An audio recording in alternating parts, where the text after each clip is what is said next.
What is going on, guys? It's your boy BigDyllan and welcome back to another Destiny 2 video.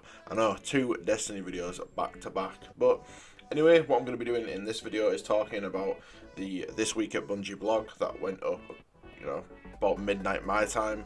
I woke up to it, I've read through it, I've put a couple of bullet points down of what I want to talk about, some of the interesting stuff, so let's just get straight to it. Let's not waste any time. So first thing that I go on to mention is that Crimson Days, again I covered this in my last video, is coming to Destiny 2 with a new 2v2 playlist next week on, I think it's February the 13th. So definitely something to look forward to. It's going to be full of a bunch of new rewards and like I said, a 2v2 playlist, which is going to have some interesting sort of like mechanics and things to it.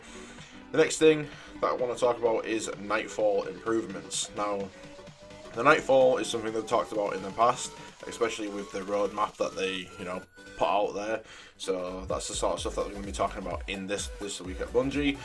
So the first thing we go on to talk about is Nightfall scoring. I'll try and include screenshots in here as well, obviously where it's needed.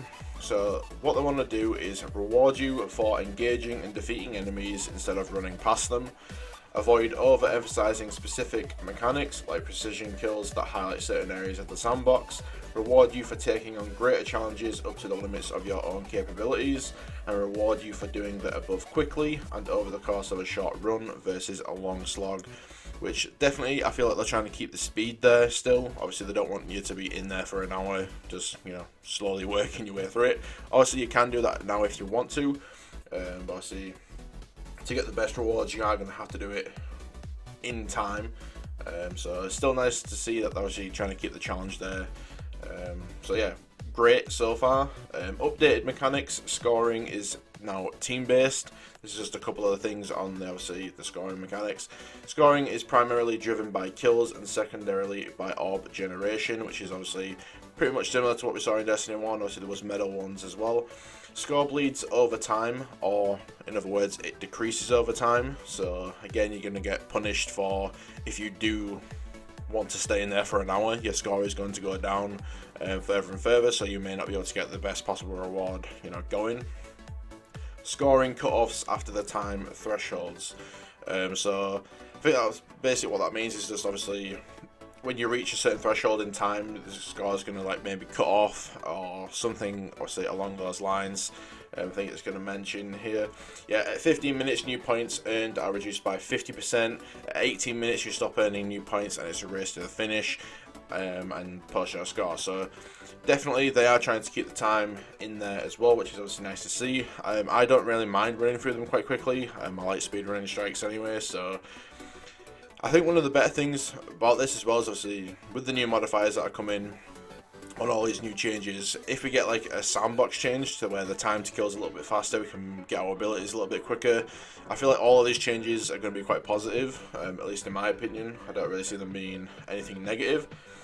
The next thing they go on to mention is challenge. Now, challenge cards are items that offer ways to boost the challenge in exchange for score multipliers. So basically, the way I think about that is if you've ever played Halo in the campaign, you could get skulls. Basically think of it about putting skulls on, and that's the best way to think of it. In update 1.1.3 there will be a challenge card that drops for completing a Nightfall run. So it's going to be a little card that goes in your consumables, and obviously you can go in there and equip modifiers and all that sort of stuff depending on how good you are. Maybe you want some more, maybe you want less. So pretty interesting concept. I am personally looking forward to it. You can tune the challenge to the level of what you and your fire team are capable of, which again I already mentioned, which in my opinion is great because they're giving all players of all skill levels an avenue to sort of go down, and they're not forcing people to be pressured into having all of the modifiers active. So I'll try and include a couple of screenshots here as well, obviously, of the Nightfall challenge card itself. The next thing they're going to mention is the rewards. So players will be able to see their and your scores of the new Nightfall emblems available as drops in each Nightfall strike. So every single Nightfall strike, or strike specifically, is going to have its own unique emblem, for what I gather from this anyway. So that's pretty interesting. These emblems and others like them are a new source of auras, which are enabled if you achieve a certain score. So basically, the aura slot in your character's inventory is going to be gone. That's now they're actually going to be placed onto emblems themselves. So what I think is going to happen now is if you get obviously if you get the emblem, it's already got the aura built onto it, so you always have the aura. It never disappears. You don't have to get it every week. You've got it there, it's fixed, and it's yours to keep. Obviously, there's a little catch there, obviously, of having to get a certain score, which personally isn't really that much of a bigger deal, at least in my opinion. Along with the aura, a personal score over the threshold will also unlock a fireteam buff that boosts token drops in that strike by 25%. A nice little buff. Nice to see that they're actually giving specifics on how much of a buff it does obviously give you. 25% is, quite a decentish amount. Maybe like an extra token or two will be, to be expected. Some rarer variants of these emblems will be available as drops at higher score thresholds. These are meant to be challenging, and they go on to say that they understand that these are going to be challenging and not everybody is going to be able to get them. So do obviously understand that. So obviously you'll be able to get the normal emblem, and then obviously there'll be probably a higher tier emblem for the people that obviously want to push for that and want to grind for them. Just something for another pathway for players to obviously go down if they want to chase that. Again, I'll try and include screenshots in here as well. Obviously you have the emblems and the auras, all that sort of stuff. So next thing is modifiers. Now the first things that are coming are Void, Solar and Arc Singe, or Burn, or whatever you want to call them, provides a 25% increase to player and enemy damage of the corresponding element, which is exactly, again, we saw that in Destiny 1. I'm not too sure if Destiny 1's was more lethal than that. May have been, may not have been, but 25% is still better than nothing. Extinguish, fireteam wipes return the team to orbit, which is insane. That's, again, we saw that in Destiny 1 as well, so that's nice to see that obviously modifier come back. Again, I think you'll be able to select whether you want that modifier active. And then last, you've got power modifier. Voluntarily decrease your power to gain a score bonus. So it's nice that I can volunteer into that one. I'm not forced to lose my power. So hopefully it's not, I'm pretty sure that one's going to be very beneficial to obviously opt into decreasing your power. So again, they're going to say as well that these are just our initial modifier offerings, and obviously they're going to be working on more depending on what happens and all this sort of stuff. So again, I'll try and include a screenshot of the main screen and all that sort of stuff as well.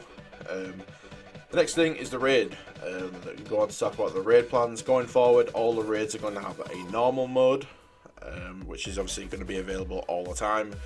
And each week, a raid/raid layer will have a curated loadout mode, basically where they sort of put you into, well, obviously you would have to adjust your loadout to what obviously ever it may be the challenge, but I'll try and include a screenshot here as well. So for example, they're going to put here, so week 1, raid activity, Eater of Worlds. Modifier, marksman, precision damage is increased, landing precision shot grants 1 armor directly to the magazine. Required loadout, you have to have a kinetic hand cannon, an energy scout rifle, and a power linear fusion. Honestly, it's interesting. I'm not really too sure how it'll work. I'm sort of 50-50 with this one. I can imagine it might get quite annoying depending on, imagine on the Leviathan if you had to use 2 sidearms or something like that, you know what I mean? You're not really going to be able to deal damage, especially on Callus, so it depends what they do. As long as they're not too annoying and too frustrating to use, I can imagine it being quite positive. An extra challenge, something to go for, is always really nice. Last thing is going to be the Lost Sector changes. This is quite a big one for everyone that wants to farm faction tokens when this happens. So they have basically removed the reward throttle from Lost Sectors. So there's no 5-minute or 10-minute debuff anymore. You can do them as much as you want, but there's a catch. You now have to kill the boss every single time you want to loot the Lost Sector chest. You can't run back out and run back in and loot the chest like you see people were doing. So you have to kill the boss every single time. I already know exactly where I'm going to be farming this. I've got a really good run for that already, so definitely looking forward to farming tokens again when it comes around for the factions. And that's pretty much it for this week at Bungie. I just wanted to do this video for you guys again to keep you all up to date. 2 Destiny 2 videos back to back is pretty insane. Again, the gameplay in the background is probably absolutely terrible. Bear in mind I haven't actually played an FPS in about 3 weeks, so yeah, but I'm starting to play Destiny 2 again. I've actually been playing some strikes this morning and I didn't actually mind it. It was actually alright, so definitely getting back into Destiny 2 again. So yep, thank you so much for watching, guys. Have an awesome rest of your day. Hopefully I'll catch you in the next one. Till next time, peace.